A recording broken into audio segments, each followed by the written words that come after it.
بسم اللہ الرحمن الرحیم۔ السلام علیکم ورحمۃ اللہ وبرکاتہ۔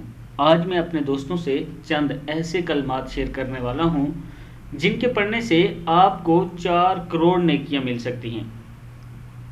اگر آپ یہ کلمات سننا چاہتے ہیں اور میرے چینل کو سبسکرائب نہیں کیا تو ضرور کر لیں، بیل آئیکن پہ کلک کریں۔ کمنٹ سیکشن میں مجھے ضرور بتائیں کہ کیا میری ویڈیو سے آپ لوگوں کو کچھ فائدہ ہو رہا ہے یا نہیں۔ تو سٹارٹ کرتے ہیں آج کا لیسن۔ بسم اللہ الرحمن الرحیم۔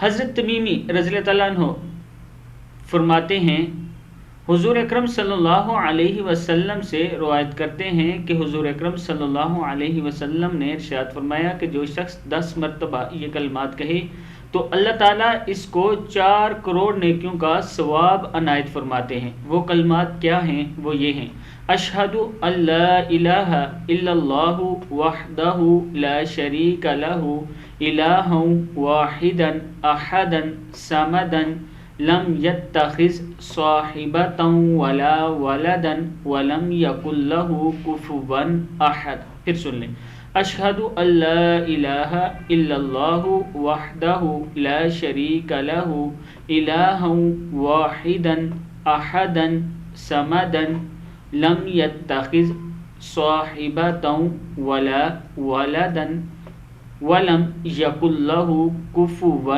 احد۔ یہ وہ الفاظ ہیں جنہیں آپ 10 مرتبہ پڑھیں تو 4 کروڑ نیکیاں آپ کو مل سکتی ہیں۔ ضرور یہ یاد کریں اور دن میں سن کر ہی 10 مرتبہ پڑھ لیا کریں، اس کا آپ کو بہت زیادہ فائدہ ہوگا، اور اس ویڈیو کو بھی آپ نے آگے ضرور شیئر کرنا ہے۔